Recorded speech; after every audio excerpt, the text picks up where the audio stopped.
नमस्कार, मैं रंजीता झा कार्यक्रम में स्वागत करती हूं आपका। हमारा खास कार्यक्रम है खास मुलाकात और आज हमारे साथ हैं सुप्रीम कोर्ट के अधिवक्ता आदित्य शंकर। सर, सबसे पहले शुक्रिया ईटीवी से बात करने के लिए। बहुत बहुत धन्यवाद। ये बताइए कि दिल्ली से आपने अपने करियर की शुरुआत की, तो क्या माना जाए जो ये पूरा सफ़र था वो कैसा था? कोई भी सफ़र शुरुआत में आसान नहीं होता। मुझे दिल्ली आए 16 वर्ष हो गए। जब मैंने अपने 10th क्लास की पढ़ाई ख़त्म की थी सिंधिया स्कूल ग्वालियर से, तो मैं फिर दिल्ली आया। उसके बाद मैंने यहाँ पे अपनी बाकी की पढ़ाई की, कॉलेज किया, हिस्ट्री ऑनर्स में सेंट स्टीफेंस कॉलेज से। फिर अमेरिका गया लॉ पढ़ने, अमेरिका से लौटा तो और बड़े बड़े चेंबर में मैंने काम सीखा। मैंने 30,000 में 1.5 साल काम किया। मुकुल रोहतगी जो भारत के अभी वर्तमान अटॉर्नी जनरल हैं, उनका जूनियर रहा। तो लगभग अब 9-9.5 साल हो गए वकालत करते हुए। काफ़ी चैलेंजिंग रहा है, काफ़ी इंटरेस्टिंग रहा है, लेकिन ज़िंदगी के हर एक मोड़ पर बहुत कुछ सिखाने की कोशिश की है और हर दिन नया आयाम मिला है, हर दिन नई चीज़ें सीखने को मिली हैं। सबसे बड़ी बात है कि जिन सीनियर्स के साथ आप काम करते हैं, जो आपके गुरु होते हैं, उनसे आप बहुत कुछ सीखते हैं। मुझे बहुत अच्छे से याद है मेरे जब मैं लोअर कोर्ट में ट्रेनिंग कर रहा था अपनी, तो मेरे जो गुरु थे अजय बर्मन, उनसे मुझे बहुत कुछ सीखने को मिला। क्रिमिनल लॉ के महारथी वकील थे। मैं 1.5 साल उनके साथ सीखा। आज उनको अपना सच्चाई में अगर मेरी असली ज़िंदगी वकालत में जो अपने पर सीखे, वो मैंने उनके चेंबर में ही सीखा। और मुकुल रोहतगी तो खैर अपनी जगह है ही। बाकी भी जो हमारे सीनियर थे जहाँ पे मैंने काम सीखा हो, तो मैंने अपनी ज़िंदगी को खुद से ईमानदारी से कोशिश की है बनाने की। अब देखिए आगे जीवन में क्या होता है। खुद से बनाने की बात आपने कही। हमेशा ये कहा जाता है कि अगर पिता बहुत बड़े पद पे हैं जी, और कहीं ना कहीं प्रोफेशन भी एक ही था आप लोगों का, वो भी अधिवक्ता थे, उसके बाद एक सफल राजनेता बने, आज मंत्री हैं, तो कभी उनकी कामयाबी से आपको तोला भी जाता है, तो वो जो कंपेयर होता है उस समय फिर कैसा लगता है कि कहीं ना कहीं? देखिए, ये बात तो बहुत ही लाजमी है कि जब एक परिवार की विरासत और परंपरा रही है, एक पर्टिकुलर लाइन ऑफ प्रोफेशन और एक पर्टिकुलर लाइन ऑफ पॉलिटिक्स की, तो दुनिया तो कंपेयर करेगी ही, लेकिन यहाँ पे खुद का आपा नहीं इंसान को खोना चाहिए। मुझे ये पता है कि मैं जो काम करता हूँ सच्चाई से करता हूँ, ईमानदारी से करता हूँ। ऐसी कोई बंधन तो है नहीं कि अगर आपके पिता या आपके पूर्वज एक पर्टिकुलर प्रोफेशन में, तो आप उस प्रोफेशन को नहीं ले सकते हैं। देखिए, सबसे इम्पॉर्टेंट चीज़ क्या है कि मैंने वकालत को अपने खुद के चॉइस से चुना। मुझ पर किसी प्रकार का दबाव नहीं था, मुझ पर किसी प्रकार का प्रेशर नहीं था कि तुमको वकील ही बनना है। मुझे ये लगा कि वकालत ऐसा प्रोफेशन है कि जहाँ पे हम समाज के सारे आयाम को हम लोग केटर कर सकते हैं, सारे आयाम को हम लोग संपूर्ण रूप से उनकी सेवा कर सकते हैं। तो इसी तरीके से इसको चुनना चाहिए। न्यायपालिका की बात जब आजकल होती है तो ये कहा जाता है कि अपने जो दायरे हैं उससे हट कर न्यायपालिका काम करने लगी है। कई ऐसे मुद्दे हैं जिस पर नहीं आना है उस पर भी अपनी राय देते हैं। कहा जा रहा है कि विधायिका और जो कार्यपालिका है उसके जो दायरे हैं उसमें न्यायपालिका आती है। आप इस मामले पर क्या कहना चाहेंगे? देखिए, इस मामले में ज़्यादा टिप्पणी नहीं करना चाहूँगा क्योंकि मेरे लिए काफ़ी ये गंभीर विषय है, एक वकील के रूप में भी और एक राजनेता के पुत्र के रूप में भी, क्योंकि हमारे पिताजी अभी भारत के सरकार में हैं, भारत सरकार में, तो इसलिए मेरा कहना उचित नहीं होगा। लेकिन मैं सिर्फ इतना कहना चाहूँगा कि हमारा जो कॉन्स्टिट्यूशनल स्ट्रक्चर है, जो हमारा संवैधानिक ढांचा है, जिसमें बेसिक स्ट्रक्चर और सेपरेशन ऑफ पावर की जो कल्पना की है संविधान के बनने के वक्त, तो बेसिक स्ट्रक्चर अपने आप में ही एक बहुत बड़ा कॉन्स्टिट्यूशनल डॉक्ट्रिन है। मतलब कि न्यायपालिका अपना काम करती है, सरकार अपना काम करती है, संसद अपना काम करती है। तो अभी तक भारत की राजनीति का ऐसा चलन रहा है कि यहाँ पे जिस प्रकार की सरकारें आई हैं, उन्होंने आम जनता की परेशानियों को सुलझाने के लिए काफ़ी कड़े कदम नहीं उठाए हैं, जिससे एक परेशानी का जो लोगों को जीवन जीना पड़ता है, तो उसमें जुडिशरी ने काफ़ी हद तक स्टेप इन किया है चीज़ों को रेगुलेट करने के लिए। एडमिनिस्ट्रेशन को रेगुलेट करने में जुडिशरी का एक बहुत बड़ा रोल होता है। इसको मैं डेफिनेटली एक एनक्रोचमेंट नहीं मानूंगा, लेकिन अपने राइट्स के प्रति एक प्रकार की जागरूकता होना कि ये हमारा काम है कि हम आपको रेगुलेट करें, आपको एक डायरेक्शन दें। हम आपको गाइड नहीं कर सकते हैं, but I can definitely regulate you. तो इस तरह से जुडिशरी का भी अपना आयाम है, सरकार का भी अपना आयाम है। जो कानून सरकार बनाती है उसको जुडिशरी खारिज करती है, जो जुडिशरी कदम लेती है उस पर सरकार इम्प्लीमेंट करती है। तो ये तो एक हेल्दी डेमोक्रेसी का साइन है और मुझे लगता है कि इस प्रकार से काम करना बहुत ज़रूरी है। ये बहुत अच्छी चीज़ है कि अगर जुडिशरी और लेजिस्लेचर का तालमेल, अगर हमेशा सब चीज़ अच्छा ही हो जाएगा तो फिर देश नहीं चल पाएगा ना। विकास की जो बात नीतीश कुमार करते रहे हैं, क्या वो विकास की जो रफ्तार है वो आगे बढ़ी है लालू के साथ मिलने के बाद? देखिए, एक बात मैं इसको थोड़ा सा मैं गहराई से आपको इसका आकलन और एनालिसिस में आपको बताता हूँ। एक बात समझिए, बिहार की राजनीति जो है काफ़ी ही पोलराइज रही है शुरू से, लेकिन ये जो चुनाव था विधानसभा का जो 2015 के नवंबर में हुआ, ये एस्पिरेशन का चुनाव था। सबसे बड़ा दर्द बिहारियों को ये है, और ख़ास करके बिहारी बच्चों को जो बिहार छोड़ करके बाहर जाके बसते हैं, कि हमारा स्टेट जो है बाकी स्टेटों के तुलना में पीछे क्यों है और हम क्यों बाहर जाकर के इतनी ज़्यादा मेहनत करते हैं जब हम अपने स्टेट में उसको इतना सुंदर बना सकते हैं, लेकिन वहाँ की राजनीति एक अलग ही दिशा ले लेती है। तो ये बहुत ही अजीब सी बात है। अब जैसे भी अब एक प्रोहिबिशन का जो ऑर्डर नीतीश कुमार ने पास किया है, जो शराबबंदी का एक ऑर्डर है, तो ये बहुत लोगों को पसंद आ रहा है, बहुत लोगों को पसंद नहीं आ रहा है। इसके अपने आयाम है, ये अपना एक डिबेट का इशू है, मैं इसमें डिटेल में नहीं जाऊँगा। लेकिन ये ज़रूरी है कि बिहार को अब देश के टॉप स्टेट्स के बराबर अब खड़ा करना बहुत ज़रूरी है। बिहार में इन्वेस्टमेंट आए, बिहार में इंफ्रास्ट्रक्चर बने, बिहार में इंडस्ट्रीज़ आए, बिहार में कॉरपोरेट कमर्शियल ग्रोथ हो, बिहार में लोगों को एम्प्लॉयमेंट मिले, बिहार की युवा को उनके एस्पिरेशंस को दिखाने का एक आयाम मिले। जो बिहार का युवा दिल्ली, बॉम्बे, बेंगलोर, पुणे, हैदराबाद में जाके ठोकरें खाता रहता है, या जो कोई अमेरिका में बसा हुआ है, या कोई यूरोप में बसा हुआ है, या कोई ऑस्ट्रेलिया में बसा हुआ है, वहाँ पे रहता वो वहीं पे, लेकिन उसका दिल दिमाग हमेशा बिहार में लगा रहेगा। क्योंकि मैं भी इस दौर से गुजर चुका हूँ, तो मुझे पता है ये बात। तो इसलिए अब एक नए बिहार की ज़रूरत है, अब एक ऐसे बिहार की ज़रूरत है जब आप आने वाले विकसित देशों के कतार में बिहार को खड़ा हुआ देखें। क्योंकि एक बात समझिए, Bihar is the cradle of Indian civilisation. Bihar के सिविलाइजेशन से ही देश का पुनरुत्थान हुआ। मगध साम्राज्य अशोक के समय या चंद्रगुप्त मौर्य के समय, तो मौर्य साम्राज्य है, मगध साम्राज्य है, कहाँ से कहाँ बिहार चला गया। जैनिज़्म, बुद्धिज़्म बिहार ने दिया। तो जब इस स्टेट की इतनी इलस्ट्रियस लेगेसी रही है, वो आज पिछड़ेपन और जातिवाद का मार झेले, ये एक बहुत बड़ी विडंबना। मैं इससे ज़्यादा क्या कहूँ। देखिए, लालू की बात आपने की, लेकिन अब जो बिहार की राजनीति है, सबने अपने बेटे को प्रोजेक्ट कर दिया है। लालू के बेटे आज मंत्री हैं बिहार में। चिराग पासवान जो है वो राजनीति में आ गए, सांसद बन गए। आप भी एक नेता पुत्र हैं, उम्मीद ये की जाती है कि राजनीति में आप भी आएंगे, क्योंकि एक विरासत आपको भी राजनीति की मिली है। दादा राजनीति में रहे, पिता राजनीति में रहे जी। आपका आगे क्या एजेंडा है? देखिए, मेरा एजेंडा सिर्फ ये है कि मैं बिहार के लिए तो मैं ऐसे भी काम करता हूँ, हमेशा से करते आया हूँ। बिहारी सोच मेरे खून में हमेशा रहती है। बिहार में पैदा हुआ, पटना में पैदा हुआ, इनिशियल स्कूलिंग पटना में हुई, परिवार बिहार में रहता है, दादी माँ पटना में रहती हैं, माँ पटना में रहती हैं, पटना यूनिवर्सिटी में प्रोफेसर हैं। तो लेकिन मेरी जो राजनीति होगी वो वंशवाद के आधार पर राजनीति नहीं होगी। अगर मैं राजनीति में आऊँगा तो अपने काबिलियत के दम पे आऊँगा। अगर मैं राजनीति में आऊँगा तो अपने मेहनत करने की सोच को आगे लेकर के आऊँगा।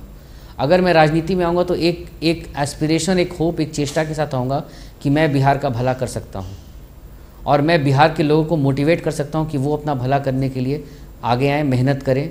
अभी मैंने काफ़ी सारे NGOs भी मैंने खोलने का सोचा है। एक मैं फ्रेंड्स फॉर पटना करके एक ऑर्गेनाइजेशन मैंने बनाया है।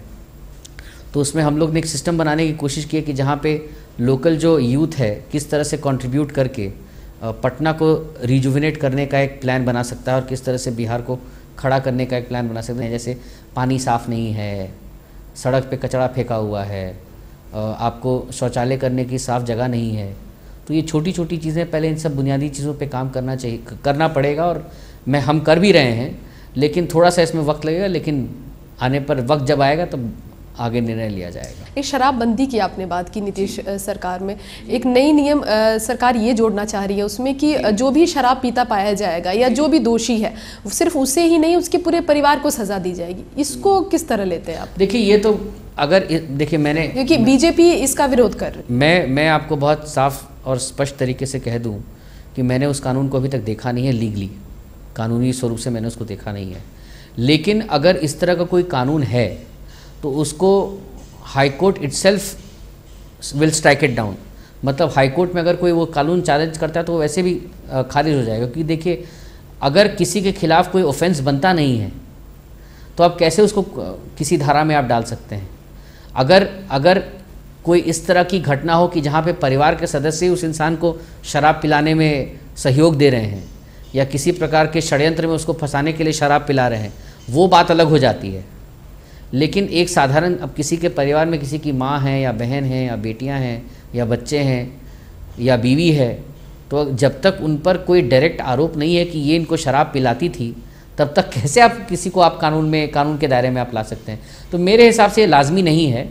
इसके लीगैलिटी को एग्जामिन करना पड़ेगा और उसके बाद देखना पड़ेगा क्या स्टैंड लिया जा सकता है। न्यायपालिका पर एक सवाल ये भी उठता है कि जो फैसले आते हैं, जो न्याय होता है, उसको मिलने में देरी हो जाती है। जितनी तत्परता सलमान खान के केस में हुआ या याकूब मेमन के केस में हुआ, ये तत्परता आम जनता के जो केसेस होते हैं उसमें क्यों नहीं कोर्ट दिखा पाती है?